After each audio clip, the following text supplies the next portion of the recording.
This episode brought to you by Cafe Imports, Minneapolis-based importers of fine specialty green coffees.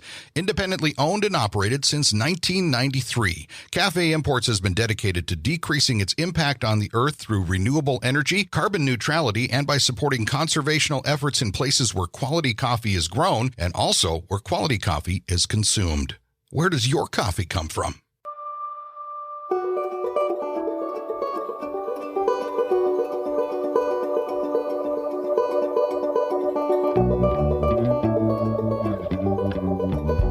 Welcome to the Lake Superior Podcast. I'm Walt Lindala. And I'm Frida Waara.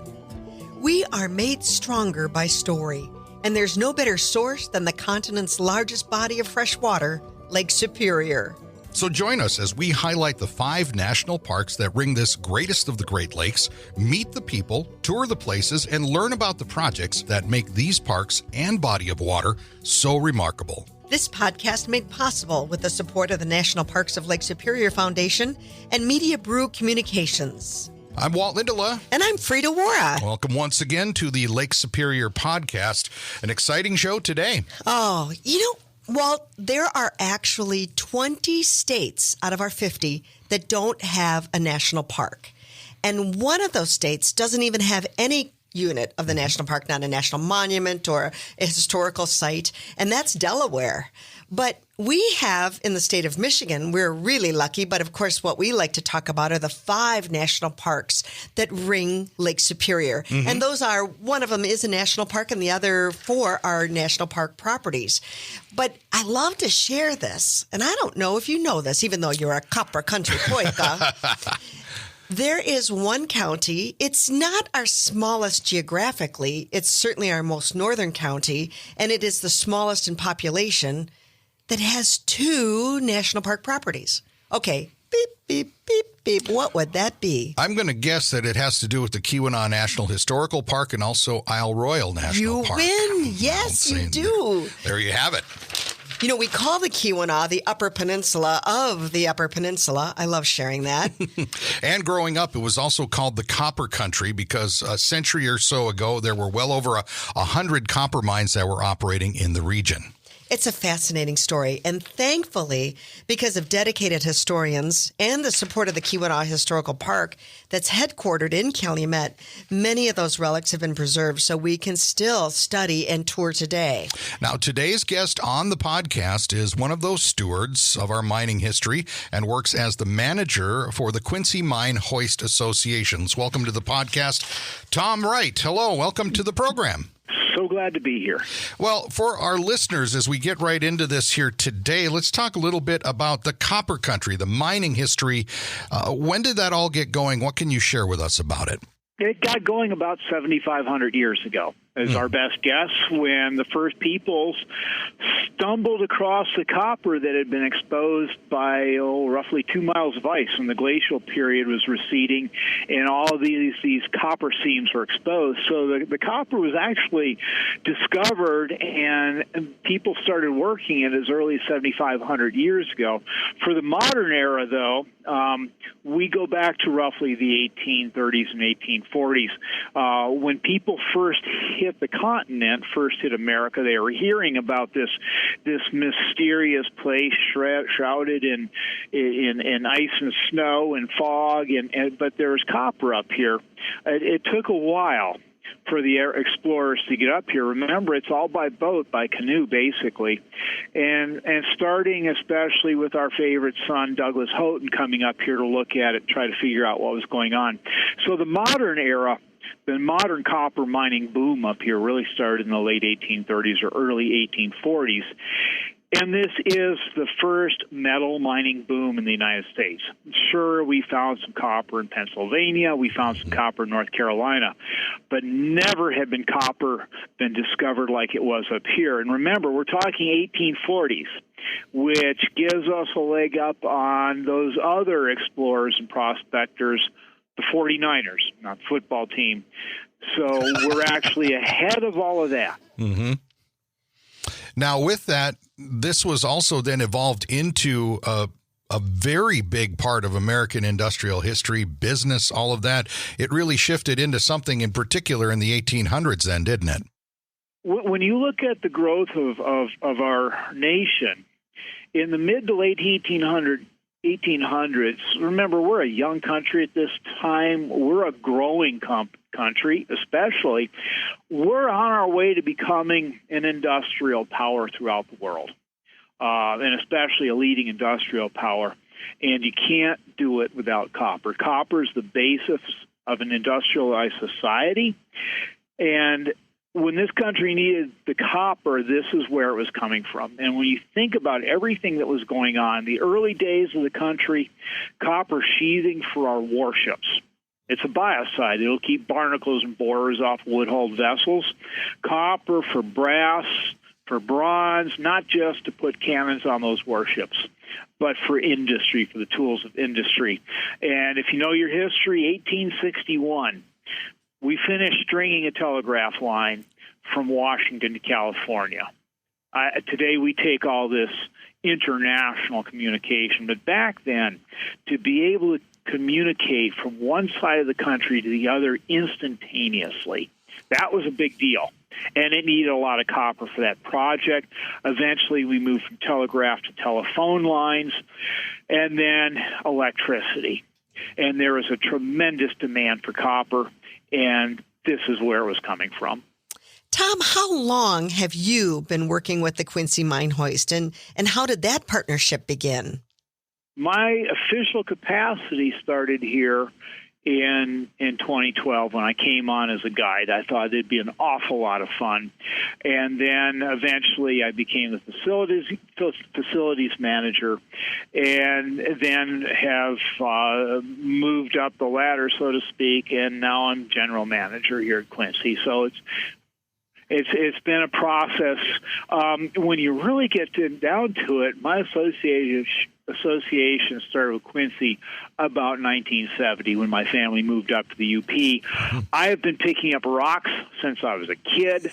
My dad had a geology degree as well as a biology degree. So to move up here, rockhound paradise. And this was my backyard at the top of Quincy Hill, picking around the rock piles, exploring the ruins. It's a fascination, like with so many of us, that never left me. It's why I moved back. You know, Tom, that's very interesting because for me, growing up in that area, I was from Chassell originally, which is just down the road from where you're talking about. But, you know, I spent time in my high school years as a tour guide with a group called the Arcadian Copper Mine, which was just down the hill from the Quincy Mine. So a lot of this stuff that you're talking about, actually kind of familiar with. But the interesting part of the story is the Quincy is kind of the best known, or at least one of the best known mines there, but it wasn't the only one, obviously, with what was going on there in the 1840s. What was it that made the Quincy mine so popular, so successful, so well known? Oh, well, of course, Calumet and Hecla was the giant, right? Mm-hmm. The Calumet and Hecla Mining Company was known around the world, and Calumet, Michigan was known around the world, called the Paris of the North by some. Quincy was a different type of company. Quincy didn't work the fabulously wealthy conglomerate loads up there, but Quincy is a model of industrial efficiency, and that's what makes them so dear to researchers such as Larry Langton or Charles Hyde or Sean Goldman and many, many researchers that have looked at various aspects of the industry up here. Quincy was a penny pincher. The company watched every penny they spent, and we have those records. When you're only making a few cents per pound, and when you're only bringing up 40 pounds of copper for every ton of rock you bring up, it makes a difference, and that is where Quincy excelled. They watched every penny. The agent, the top guy here, fought with the board back out east about what coal to use, because this is cheaper than that, what black powder to use, all of this stuff. And when you got down to it, that's what made them a successful company, is their efficiency, their scientific management, as they called it back then, at running a company and making money. One thing I have to say, Tom, on that, and we're talking with Tom Wright here today on the podcast, who is manager of the Quincy Mine Hoist Association. I think one of the reasons that the Quincy is so well known now is because of the shaft house on the top of the hill overlooking Hancock and the hoist house and how that all worked. And that is really amazing. And we'll talk about it a little bit here in a moment. But for an underground miner, that was part of the thing, wasn't it? I mean, tell us about what it was like to go to work in the Quincy Mine as an underground miner. When I answer that question, I'm going to say what we say an awful lot. It depends when. Okay, if you're talking the 1850s, 1900, 1940s. But in the early days, going underground was not for the faint of heart, not one bit. Before you had conveyances to bring men down, you might spend a half an hour, 45 minutes, climbing down ladders, 54-degree angle. Think about that. Not vertical, but close enough. You might have to spend a half an hour, 45 minutes climbing down ladders, carrying your lunch, your tools, everything you need. And as a contract miner especially, that's your commute. That's on your nickel. And you put in a 10-hour day working underground, lit only by candles, and at the end of the day, you reverse that procedure except you're climbing up. And so it might be a 45-minute or an hour climb to get out of these holes underground. For some people, especially the much vaunted Cornishmen, there is an allure to going underground. There's a challenge, taking on the rock with muscle and steel. For others, those are the new arrivals that were coming here, trying to find work, trying to put bread on the table. This is a terrifying enterprise. To go underground, it's dark, your candle might go out, there's noises, there's rocks rattling around, and to be blunt, it's a close level to hell for a lot of these people. It's a terrifying place to be. And they did it nonetheless. Where did these men come from? You mentioned the Cornish, and I have to share that, Walt, I did Tom's tour, and it rocked me, and especially when he showed us how dark it could be. Yeah. And one of the people that I also was thinking about, not only those that were drilling, but the trammers to push that rock because they didn't have any other means of moving it. I can't imagine who these men were. These are people that are coming from the far corners of Europe in many cases. These are people that are coming to America looking for a new way of life, looking for a new start perhaps, or just simply looking for work. We've got the Cornishmen, worldwide reputation for going underground. If there is a hole in the earth, look down it. You'll see a Cornishman looking back at you, no doubt. We have the Irish coming here. The Irish diaspora, the potato famine, these guys are just looking for work, trying to make ends meet. We have displacement out of East Europe, the Balkans. We have Serbians, Slovenians, Croatians. We have the Northern Europeans, the Finns, the Scandinavians, or the Swedish. We have all these people coming here, whether it's just to get a leg up in life because they've heard about life in America. These people are coming here, they're looking for work, and they're finding it. For a lot of people, not for everybody, it depends on who you were, of course, it depends. But for a lot of people, this is exactly the opportunity they're hoping for. For some, there is opportunity here. There is a chance to make some money, work for a few years, and especially the Finns. Save up your money. Toivola, place of hope. They're the hard to finish farming community. A lot of these Finlanders worked for years, saved up money, got back to what they knew and loved, which was farming in many cases. For some, it was a chance to move to an urban center, perhaps Detroit or Chicago, where you could maybe go to work for Mr. Ford for 8 hours a day. You could buy a house with the money you saved up. For a lot of people, though, it was back-breaking toil. And the connection here that we try to stress, and we hope people understand, the connection is these people are coming here looking to better themselves, looking for work at a time when our country needed it, and the output, the product of this country made us to a large measure what we are today. And so we have to look back and think about the role of these immigrants in the growth of America. You know, Tom, one of the other aspects of that, looking for a better life, I know for both Walt and I, because of our Finnish background, if you weren't the firstborn son, you really didn't have a lot if you stayed home. So the idea of coming to America was really strong. That was part of it. And when you look at movements in Finland, especially at this time, people are starting to move to urban centers. Farming's more difficult, or there's other things. Or in some cases, yes, you're the oldest son, and you get everything, but the younger sons get next to nothing. Or they can work for the older son, or they can go work on a herring boat or what have you. So, and remember, the copper country had a worldwide reputation. People were hearing about it. The Cornish men were writing home saying there's opportunity here, there's work here, people are coming here, and then for many, sending money home to get their families, bring their families over here eventually as well. So there's an amazing amount of movement and activity, people that are coming here. In 1900, the Serbian population in Calumet was the largest Serbian population in the United States. And so we have these migration patterns, people coming and going, displacing the older group somehow or sometimes, and then intermingling and mixing, especially to make the rich culture that is the copper country today. We're talking with Tom Wright on our podcast today, who is manager of the Quincy Mine Hoist Association. Tom, you touched on it right there. Now, we know the story of the men that went to work in the mines.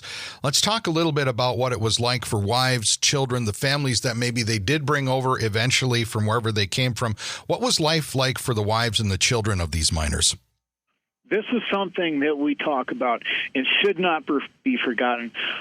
The life of the women, maybe they weren't underground. Well, they certainly weren't underground. You know, Cornish superstition, women are unlucky underground, just like on ships. However, the woman's life was no less arduous. Getting up at maybe 3:30, 4 o'clock in the morning to get an iron stove going, because the men's shift might start at 5 o'clock in the morning, so you got to have pasties ready. Maybe you have a husband and a couple sons that are working underground and a couple of boarders in your house.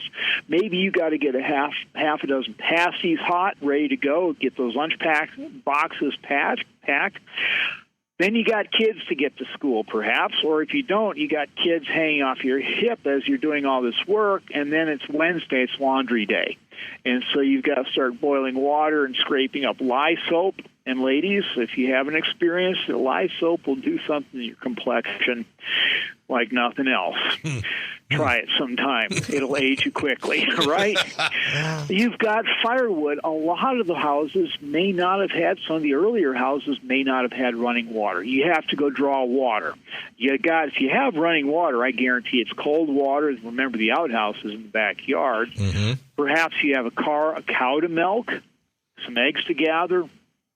There is nothing but work for these people. It's a tough life for all concerned. It really is. The kids are going to be helping out up to a point, and then maybe you're going to go underground and join your father, perhaps as young as 16 years of age, maybe a little bit younger in the early days, not child labor per se. In the early days, if you're old enough to handle yourself, big enough to handle yourself, your father, perhaps an older brother, an uncle takes you underground to train you in as a miner, which in the early days, it's a lucrative profession, and it is a respected profession. So you may go underground, or maybe you'll go underground as a drill boy, say around the turn of the century, and work your way up the ladder as well. Nothing but work. Yeah, quite a life. And, you know, Tom, I learned that the population of Calumet in that mining boom was around 40,000. Now, that's double today's population of Marquette. We're the biggest city in the Upper Peninsula. And when you look at that geographically, because some of our listeners might not know about the Upper Peninsula of Michigan per se, but we're 6 hours east to west, north to south. If you would go to Copper Harbor to Menominee, or from, Chesil to Ironwood, you're looking at that Chesil. Listen to me. I'm thinking of Hessel and Chassel at the same time. That's not a bad thing. That's not a bad thing. But anyway, just to give people an idea of how big the Upper Peninsula is. And today our population for the biggest city is around 20,000. So I can't even imagine what Calumet was like. It is hard to imagine when you talk about something like that and try to look at population density and compare apples to oranges. And remember, to go from one side of Calumet today to the other, or to cross that span in a modern automobile, takes you 15 or maybe 15 minutes at best. Now, if you're doing it by foot or by horse, you're in a huge urban area. And it is a fairly dense urban area. And when you look at what people need for space back then, as I mentioned, an outhouse in the backyard, a cow in the backyard, perhaps. So things are very, very tight. Houghton County had over 100,000 people in it at one time. So there's a lot of people up here. And as I mentioned, to call Calumet the Paris of the North. Some people called it the Paris of the North. The magnificent Calumet Theater, one of the most resplendent opera houses east of the Mississippi. And that wasn't the only game in town. Hancock had its Carriage Theater, a beautiful theater. And you have all sorts of other smaller theaters and saloons and electric park places to go on Sunday afternoon. You had all sorts of things, and you have all the other parts that make a society. You have milliners and confectioners and bakers and meat shops. You have everything that makes a society, not just the mining company. So it's a rich society, and it is a vibrant society. If you see pictures of Calumet on Friday night, on say around 1900, 1910, wall-to-wall people looking for entertainment, looking to have fun, looking to blow off a little steam after being underground for 10 hours a day, 5 or 6 days a week. Well, one of the big parts now is, of course, that Calumet as a community and Laurium in that area, population right around 800. It's not even close to what it was. What was it that happened to the copper industry that made everybody, I guess, leave? Unfortunately, what happened to the copper country is like so many industries, and it started in Butte, Montana, basically. The richest hill on earth, as they like to say, a mile high and a mile deep, silver and copper. Unlike our copper, though, most of that is a sulfide deposit, which is difficult to process. But once they learned how to process that difficult ore, that was the beginning of the end for us. If you look at our production figures, say in the 1880s, late 1880s or so, roughly 90% of the nation's copper is coming out of this area. That's a lot of copper. By 1910 or so, because of Anaconda and Kennecott and what's going on in Bisbee and other mining districts out west, by 1910, our peak year production, we're only doing roughly 20% of the nation's copper. We've lost the market. And unfortunately, it just keeps getting worse for us. The term we like to use for it is rough sledding, right? Right. We're getting by, but it's not great by any means. And the competition, and we have competition from South America. Those copper mines are opening up in Mexico, perhaps. So going from the world's most fabulous copper mining district to kind of a footnote in history. And I'm convinced if it weren't for the gold rush in 49 and maybe the gold rush in the late 1890s up in Alaska, I think we would still merit a bigger discussion in history books about world mining and the impact. And then the copper wars in Montana overshowed this area. It is still the world's largest deposit of pure metallic copper. 14 billion pounds of copper taken out of this district from the 1893s to 1896. And even with half of it gone, it's still the world's largest deposit. If we can just figure out how to make money on it again. That's the trick. Yeah, that was the thing I remember with my work with doing the tours and everything like that with the history of it is the purest. It's float copper. It has floated to the surface. It's pure.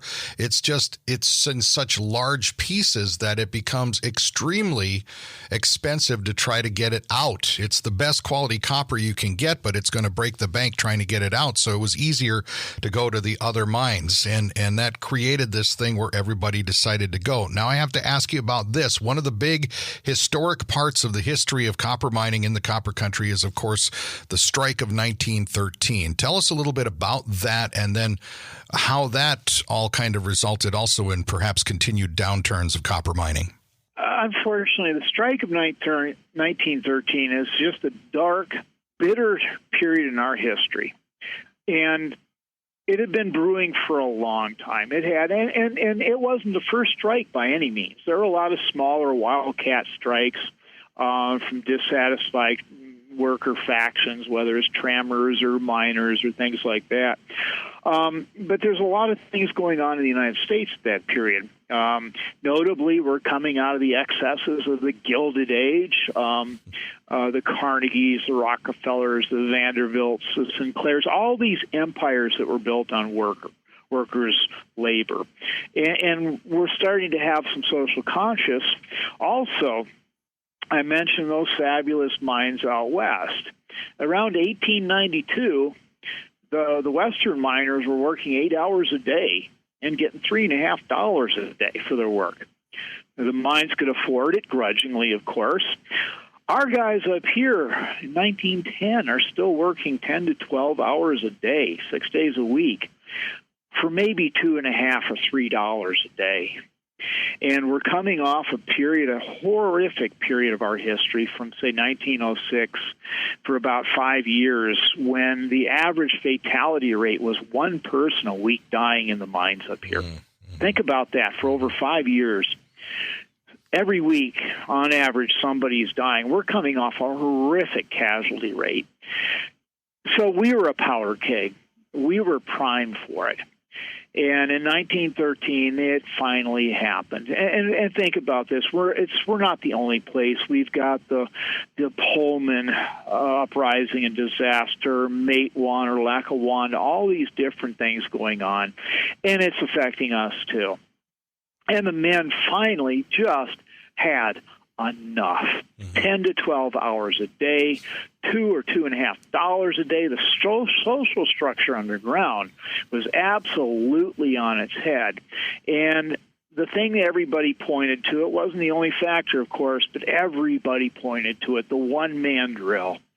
The one-man drill had changed everything in the mining world.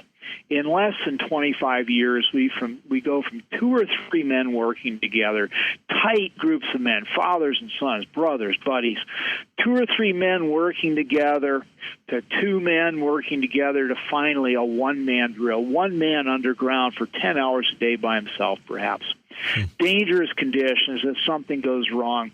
It all came together in 1913, and this place just blew up. At one point, the estimates, it depends on who you talk to, but the estimates are 10 to 15,000 men on strike up here. Think about that, 10,000 men on strike. The eyes of the nation were upon us. We're making headlines. Congress wants to know what's going on up here, for Pete's sake. The strike kind of dwindled away, and it was over. It dragged on till roughly April of 1914. Some concessions, yes, minimal concessions, in my opinion. Things were never the same after 1913, as we are now, 109 years later. We are still talking about that strike, still trying to understand all the nuances, all the factors that just ripped our community apart. We're talking with Tom Wright today. He is the manager of the Quincy Mine Hoist Association. Frida, you said that you just took a tour from Tom. Tell us about that a little bit and just what it's all about there. Well, it just etched so deeply because I am from immigrants that were working underground and not in the Quincy. I'm trying to find that out. I don't know for sure. I think they were at the Champion Mine in Painesdale. But when Tom explains this, I guess I had my own take home. But Tom, when someone goes through your tour, and just to let folks who maybe are planning their summer vacations, can you give us a little bit? I mean, for me, it was life-changing, and I've been going down the rabbit hole of my genealogy trying to find out a little bit more about where my uncles, my grandpa, and my great-uncles were working. Who do you suggest as folks that are ideal to take your tour? Anybody that's interested in the history of our country Anybody that's interested in geology or technology, there's so many starting points for people's exploration here. And don't forget, Quincy is just the tip of the iceberg for explorations up here. We are one of a number of heritage sites, and all these heritage sites all work together. We have the Seaman Mineralogical Museum, if you want to go, as I say, learn about what they are finding and taking out, what's fired people's imaginations to come up here. You come over to Quincy and learn about how it was done. Then you go up to the Keweenaw National Historic Visitor Center and learn about the strike and take a stroll through the streets of Calumet and learn, get a feel for that 40,000 person metropolis up there, and then go back down to Hancock Homestead and learn about farming, and then go to Old Victoria and Ontonagon and learn about an amazing piece of mining technology. There's all the parts of the story up here, and Quincy is a good departure point to start getting a feel for it, to get the hooks in, whether it's geology, whether it's social history, or just plain history. There's so many components, and that's what makes especially the national park up here so special. We have all these partners, all these subunits under the umbrella of the Keweenaw National Historic Park and their guidance that kind of ties the whole story together and gives people starting points. If you're interested in genealogy, Michigan Tech Digital Archives, especially Quincy records, or you go up and talk to our friends at the park about Calumet and Hecla employment records, where people lived, how they lived. There's so much information up here. It's not a one-day trip, folks. Quincy alone is our tour is simply 2.5 hours. Right. But you can very easily, by the time you visit the underground part of the mine, the hoist, and then go down the hill, learn about the smelting operations. There's a half a day, and then go over to the Mineral Museum. There's another couple hours. I go to the Mineral Museum all the time. It's my second home at times, I think. So there's an awful lot of stuff for people to get started in, and Quincy's just a good jumping-off point. We're talking with Tom Wright, the manager of the Quincy Mine Hoist Association here on the Lake Superior podcast. Tom, as we wrap up with you, give us information about how folks can find out more about the Quincy Mine, maybe get a tour scheduled, any of that information. How do they find out more? We can go to quinceymine.com. That's a good place to start. We are in the process of putting an online booking system, which will make it even easier for people to get lined up for tours. When the season gets busy, we do ask for people to make reservations or they'll be disappointed because we're popular and our tours fill up. We run 8 to 12 tours per day during the summer. In the off season, this time of the year, give us a call. 906-482-3101 or 906-370-3525, and we'll get you set up for our off-season, our winter tours. That's a great place to start. There's a lot of resources out there. Before you ever come up here, you can start learning about this stuff, about why copper was important, where it was going, what it looks like, all that kind of stuff. And then that way, when you come here, you're ready to go. Tom, we appreciate your time today. This has been great having you on. I know you're tapping into a lot of stuff that is some history for me that makes me kind of think about I got to get over there and take the tour because it's going to fire up some memories for me on some stuff. But, you know, this is really something that I could tell the passion and the enjoyment that you have for it in your voice. And that's what made this chat really enjoyable. I'm so grateful that, Tom, you are such a passionate steward of our history. Yeah. Bless you. The story makes it easy. The drama and the passion, certainly they inform my soul. Mm-hmm. But the drama and the passion resides in the copper country. That's a perfect way to wrap it up with us, Tom. Thank you for your time today. We really appreciate it. Thank you so much for having me. That's Tom Wright, who is manager of the Quincy Mine Hoist Association. And, that was just... a half hour went by like that with Tom. There was so much more that could have been talked about, too. I mean, fantastic. And, I want to really encourage people that when you come and you absorb all this, I was a sponge. I mean, a really dry sponge, and it was just soaking in.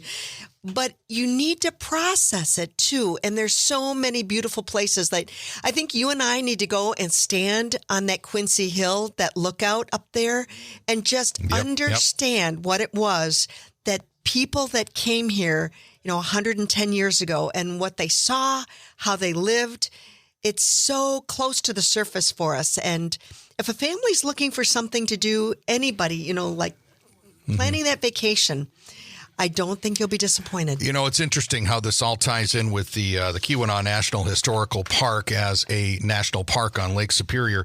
It's amazing the history there, and it's amazing the history at all of the locations if you get out and search them. And we encourage you to do that through the website for the National Parks of Lake Superior Foundation. Do some research, find out more about these national parks. We'll keep telling you about them, and we hope that you will join us the next time for the Lake Superior podcast. I'm Walt Lindala. I'm Frida. Thanks for listening. The National Parks of Lake Superior Foundation, NPLSF, is the only official nonprofit 501c3 fundraising partner of the National Park Service for all 5 U.S. national park sites on Lake Superior. To learn more about NPLSF projects and programs, you can visit the website at nplsf.org or friend them on Facebook. I'm Frida Waara. And I'm Walt Lindala. Thanks for listening to the Lake Superior podcast. This podcast made possible with the support of the National Parks of Lake Superior Foundation and Media Brew Communications. This episode brought to you by Cafe Imports, Minneapolis-based importers of fine specialty green coffees. Independently owned and operated since 1993, Cafe Imports has been dedicated to decreasing its impact on the earth through renewable energy, carbon neutrality, and by supporting conservational efforts in places where quality coffee is grown and also where quality coffee is consumed. Where does your coffee come from?